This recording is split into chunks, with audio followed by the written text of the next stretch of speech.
Are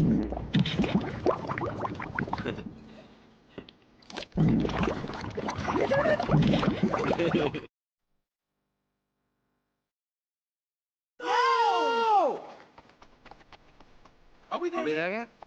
Hey, that's not funny. Hey, that's really amateur. Really amateur.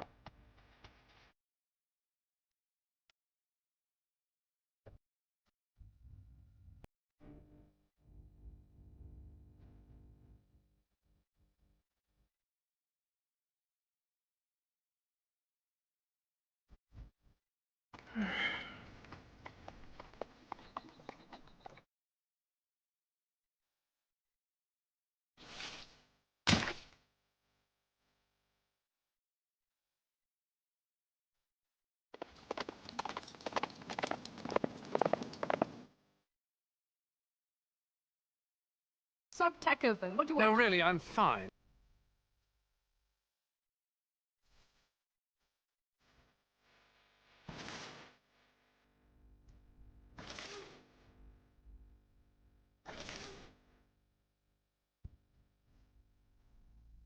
On my honor, I am obliged to accompany you until I have saved your life, as you have spared me mine.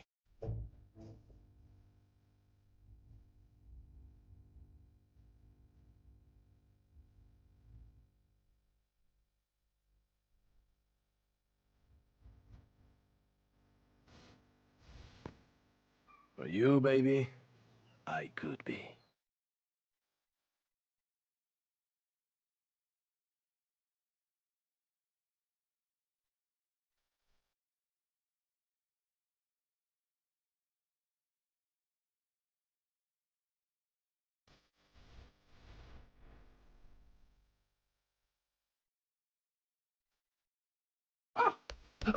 Oh, hello.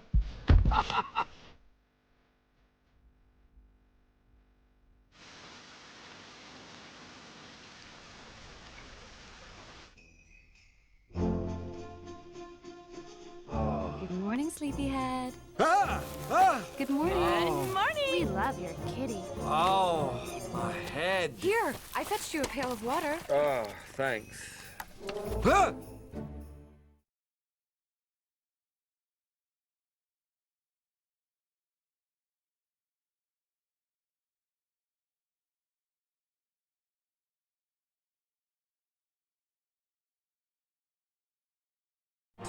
In DreamWorks' new film, Shrek 2, one very lovable fairy tale character by the name of Puss in Boots has everyone talking. I think my favorite thing in the entire movie is Puss in Boots. It would be an honor to lay my life on the line for you. Antonio Banderas is playing Puss in Boots. He is very dynamic. Shrek? For you, baby, I could be. He is funny and charming, and that little cat is so sweet. Look at him in his wee little boots. You know, how many cats can wear boots? Honestly. I want to take that cat home and have him be my pet. What I love about him is the contrast. As soon as I saw that picture that they showed me at the studio, and I asked about the size of the character, and he said, well, it's very little actually, and compared to Ogre, it's just nothing. Oh, listen, he's purring. Then I started thinking in the possibility of doing exactly the opposite of what that body was demanding from me. Look, a little cat. Look out, Shrek! You got a piece! So it was like, what's this new character gonna be like? And when I saw it, and saw his big eyes, and he's like this cute little cat. He looks like he'll scratch you, but he's a cute little cat, you know? I mean, those eyes are, it's actually eyes that can stop an army. I would love to have those. Oh. The king of Far, Far Away is very unhappy that Shrek is an ogre, so he puts out a hit on Shrek. Excuse me, I need to have an ogre taken care of. And hires an assassin by the name of Puss in Boots. Pray for mercy from Puss in Boots. I have the opportunity, actually, in this movie of taking a little laugh on Zorro's character. Serious, arrogant, brilliant, very sly. And in this character, what I try to do is just to actually laugh of myself a little bit. Fear me if you dare. Well, he presents himself as being a gentleman, coming from Spain, very proud, but at the same time, we immediately start seeing that he got his little problems too.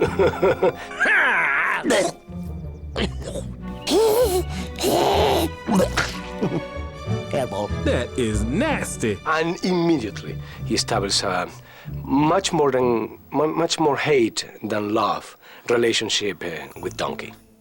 I look any different? You still look like an ass to me. The donkey feels like Puss in Boots is kind of, you know, pushing into his territory. I'm sorry, the position of annoying talking animal has already been taken. He needed somebody like me. He needed somebody like this cat, you know, he was just too high there in his annoying position. Listen, if we need an expert on licking ourselves, we'll give you a call. Donkey gets very, very jealous of Puss in Boots. All I can say is, who's the green one now? Who's the green? The ogre's green. I got a great relationship with Andrew because he was the one who was with me in the booth all the time. So he, for me, was everybody. He was Fiona, he was Shrek, he was everybody. And actually, he's a great imitator of voices. Directing Antonio Banderas was incredibly easy. And he's just really high energy, really sweet, really fun. He's quite willing to jump around and make silly cat noises. At the same time, he kind of got straight away who the character was. Isn't we supposed to be having a fiesta? I like him very much. I don't know if I am like him, but I do really like him very much. I like that kind of mischievous thing, and mixed with the possibility of getting emotional like he does at the end of the movie, crying, you know, all the kind of sense of arrogance and honor and pride. I'm a huge fan of Antonio Banderas, and in my next life, I will look like him and sound like him.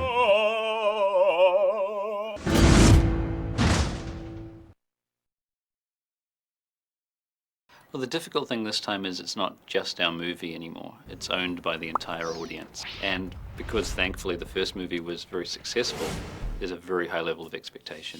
Upon hearing terms like global illumination, subsurface scattering, and hyperreality, one may come to the conclusion that scientists are talking about a comet hurling toward Earth. When in fact, that very terminology is being used today in the making of Shrek 2. Which showcases some of the most astonishing breakthroughs ever in computer animation. Technology has advanced in a number of ways that make Shrek 2 better, bigger, more beautiful than Shrek 1. Yeah, one of the things that we're trying to do is definitely we're trying to raise the bar, and we want to make sure that we're pushing the envelope and really delivering something new for the audiences to see. In Shrek 2, we have a lot more human characters than we had in Shrek 1. And so we spent a lot of time kind of bringing up the level of, you know, what the human characters look like. We have actually quite a few different hair systems and ways to deal with hair and fur so that it looked beautiful and perfect and moved nicely. And just in general, that the hair would look more believable. Shrek 2 is more intricate and more detailed in such a way that it's able to present a picture that is more realistic, and you can almost walk into this movie. We spent effects time developing rain systems and moving clouds for, you know, dramatic scene where clouds roll in, and snow. That really has helped a lot to bring this much higher level of hyper reality to our world. You don't know what it is, you just know you feel more a part of it, and that's the goal, really. There were many things that we wanted to do in the first Shrek, particularly with lighting, that just were not really achievable on the scale that we needed to achieve them. There's a lighting technique that we have developed a shader for that we call subsurface scattering, which provides a translucency level to the skin. There's another lighting technique that we call the bounce shader, and this is a form of global illumination where you simulate the way light, you know, bounces around just in general, not just in skin, but within a room. More fur, more hair, more water, more smoke, rain, effects, fire, all of those things that were hard and we were developing them last time, we were able to launch off from that point and develop them further this time. Shrek and Donkey and Puss get caught in a rainstorm and get soaked. I don't think that's ever been seen in a CG film before. And it's beautiful. So people, even though, you know, we haven't seen anything between Shrek 1 and Shrek 2, they've definitely been working very hard to make sure that this is a whole new feast for the eyes. It's really great. When you see Shrek 2 and you see a mere 3 years later what we are able to realize of our artist's dreams and imagination in that film, it kind of takes your breath away. Computer graphics is still a relatively young industry, and together on each of these films we try to create and invent new solutions towards the creative ambition of each film. We have an amazing partnership with HP. A couple of years ago, we signed a strategic alliance together with our companies. I think once HP got inside and understood a lot about our work process and our thought process, our creative process, it sort of opened up, you know, lots of opportunities. So it's really become a good two-way street. It's gonna be champagne wishes and caviar dreams from now on.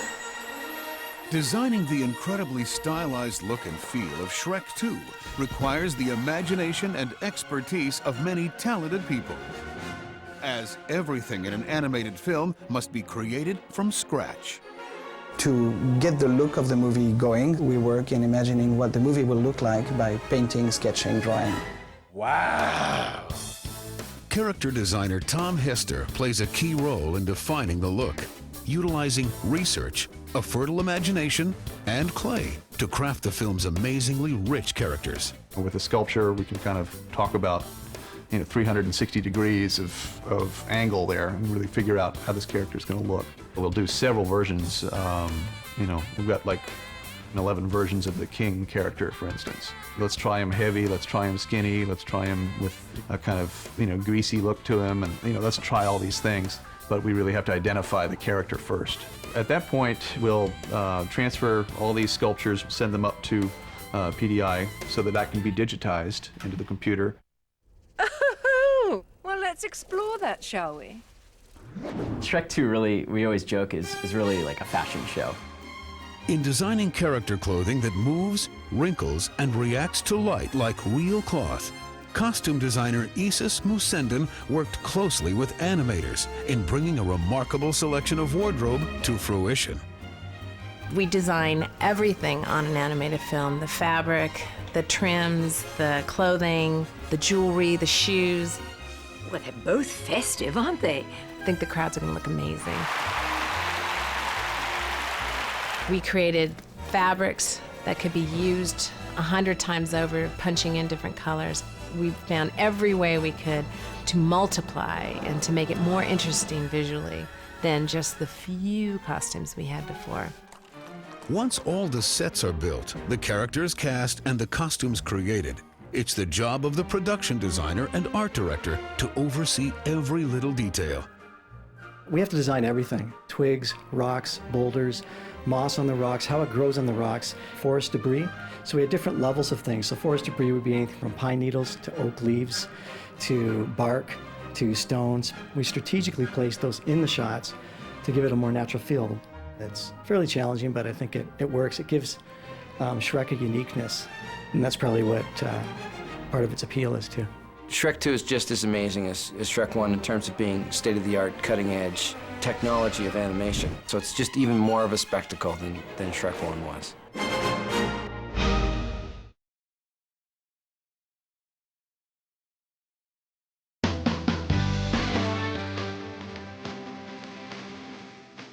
Here we go! Oh no, don't cut it!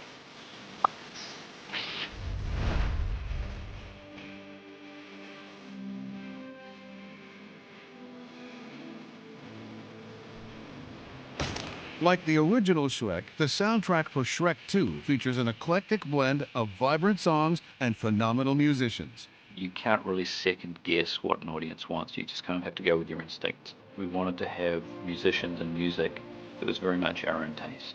And we were lucky that we had a lot of artists that liked the first movie, that were very willing and wanted to do something for this movie. The songs just got to kick in and just, launch the movie into this high-energy love fest. Counting Crows came in and popped a song on us. The song's called Accidentally in Love. It really fits the movie because it's essentially the story of two people who fall in love who weren't necessarily supposed to fall in love. Accidentally in love just means, what are you gonna do? You're in love. I've never worked on a movie that was easier to find people that wanted to be a part of it. Everybody we approached wanted to be a part of Shrek 2. The first music that came to the film was really the stuff the directors wanted to lay into the scenes that they felt were helping propel the scenes, whether it be Funky Town by Lip Sync or David Bowie's Changes. The song that I was asked to contribute to for Shrek 2 is a song of mine called Changes, an Australian called Butterfly Busha. Did a non-flowery version of my song, and I loved it. I thought she did a terrific job.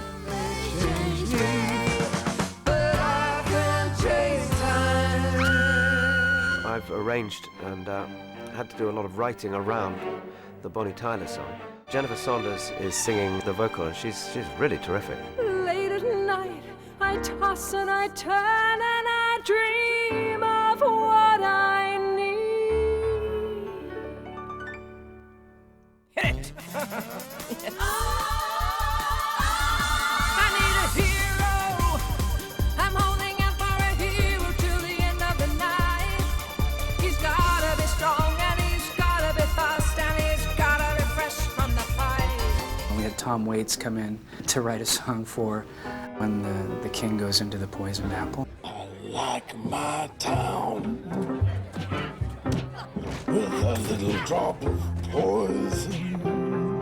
The Eels, a Los Angeles band, gave us a song called I Need Sleep for the moment when Shrek is tossing and turning, sleeping for the first night in Fiona's, bedroom. I noticed that Shrek was having a sleepless night, and I had just gotten off a plane from Japan, and I was very jet-lagged, and I felt like we had this thing in common, so it was very easy for me to write a song about needing sleep. I tried counting sheep, but there's one I always miss. It's half for Shrek and it's half for me. We're splitting it right down the middle.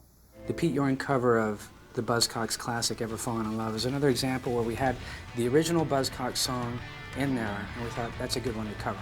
I hate when you hear a cover and it's exactly like the original, it's like super boring. So we're changing it up a little bit, and the original version is very distinctly British sounding vocals, so I'm gonna go the other way and try and make it sound kind of really American.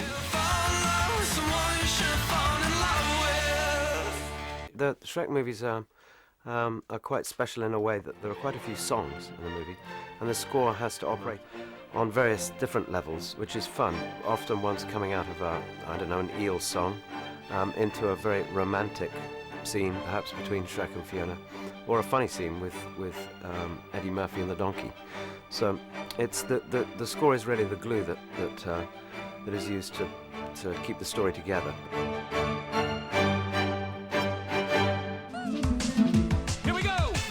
Livin' La Vida Loca is the I'm a Believer moment for Shrek 2. The performances by Eddie Murphy and Antonio Banderas really are what make this moment work, I think. It's almost like it's becoming a tradition now with this second part too, just to finish always the movie with a big song in which everybody participates.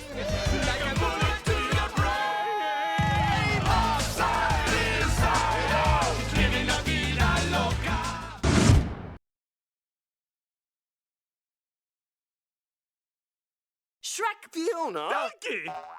Everyone has turned out to honor Princess Fiona and Shrek. Look, here comes Sleeping Beauty! Oh! I hate these ball shows! Flip over to Wheel of Torture! You are cordially invited Dinner is served! Everybody dig in. Don't mind if I do, Lillian. to meet the family. It's easy to see where Fiona gets her good looks from. Make new friends. And discover what happens Shrek and Donkey on another whirlwind adventure. after Happily Ever After. Now, where were we? Donkey! DreamWorks invites you to meet the cast of Shrek 2. Give me that bop. Donkey, you're a stallion, baby! I took some magic potion. Now I'm sexy.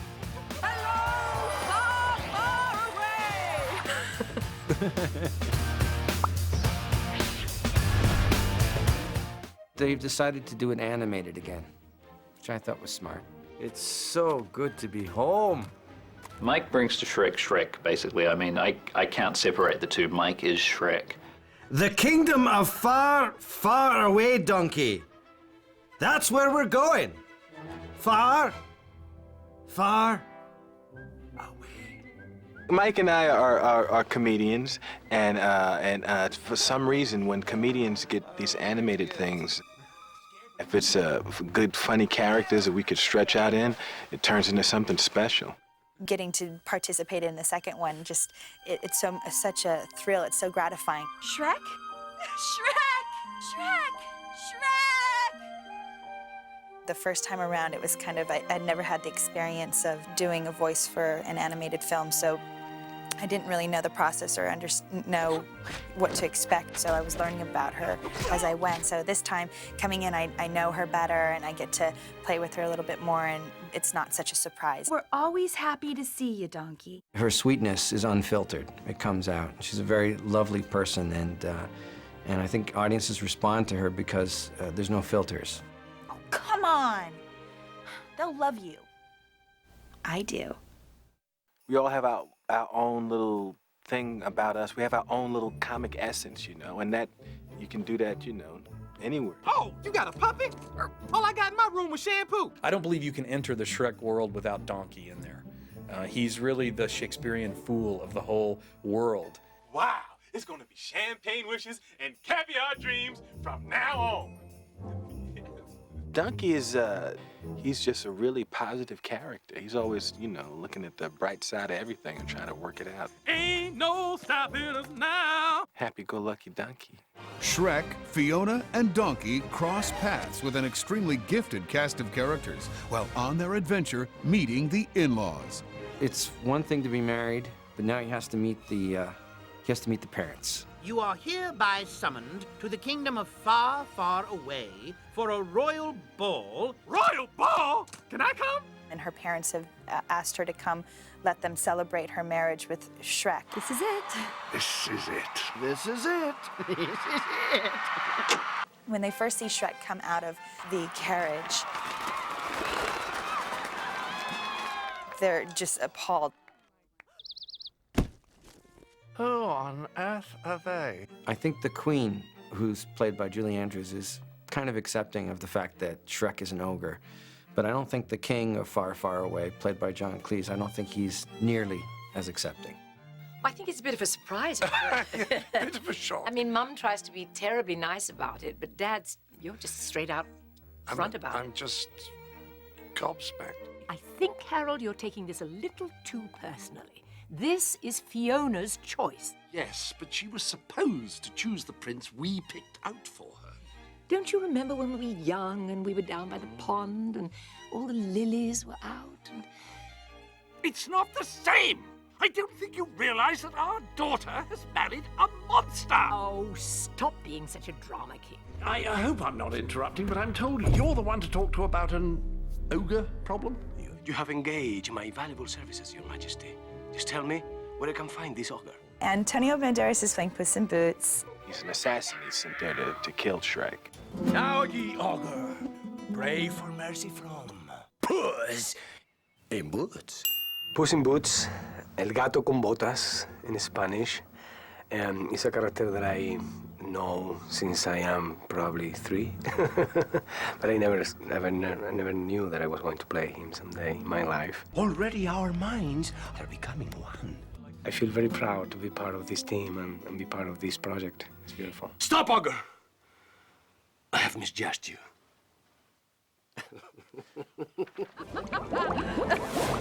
Excuse me. Oh, sorry to barge in like this, but... What in Grimm's name are you doing here? This time, we're joined by some amazing talents like Jennifer Saunders. Mummy can handle this. I'm playing the fairy godmother, who is the star of Shrek 2. I think. She couldn't be the nice, happy, sweet fairy godmother. She's a bit of a sort of celebrity, show business fairy godmother. But remember, dear, if you should ever need me, happiness, it's just a teardrop away. You know, she just brings this amazing performance to the fairy godmother, and when I hear her voice, I can definitely come up with 15 different things that could be, you know, under the surface of the character. Harold, you forced me to do something I really didn't want to do. Jennifer was amazing. I mean, Jennifer, again, was someone I always wanted to work with, admired right back from French and Saunders through Ab Fab and all the stuff she's ever done. She's got quite a few things stirring in her pot. You remember my son, Prince Charming? Prince Charming. Charming? Oh, is that you? My gosh, it's been years. When did you get back? Oh, about 5 minutes ago, actually. After I endured blistering winds and scorching days, I climbed to the highest room in the tallest tower. Prince Charming is Rupert Everett, who is an angel. He's daring, he's dashing, he's brave, and so he represents all of that. He's living the so-called dream. There to await the kiss of the handsome Prince Charming. And it was destiny that his kiss would break the dreaded curse. I think the most exciting thing, in a way, is that, you know, the classic thing of a book opening and someone reading the lines, and I get to read the Once Upon a Time bit at the beginning. Once upon a time, in a kingdom far, far away, the king and queen were blessed with a beautiful baby girl. And throughout the land, everyone was happy. That is really thrilling, because my whole childhood was, you know, was going to the cinema and seeing those bits of silk with a book on top and hearing some voice saying once upon a time long, long ago. Rupert is interesting because he's also a very well-trained, you know, theatrical stage actor. And so he has all this presence and very professional, very, very serious about his performance, and yet he does a lot of comedy. I mean, after all, you know, if you've got it, flaunt it, right? So it was just such a wonderful blend. Is that glitter on your lips? Cherry flavored. Want a taste? Just an amazing group of actors. They're so good that you actually end up getting to know and falling in love with the characters. I've had a great experience being Shrek, being the voice of Shrek, and because families come up to me and are very, very grateful that Shrek exists because of the message, because it's funny, and because it's so well written and so well put together. Every time I walk down the street and a parent or a kid comes up, or parents always like, you know who that is? That's Princess Fiona. And the kids are always like, no, it's not. You know? People come up with their kids and they'll say like,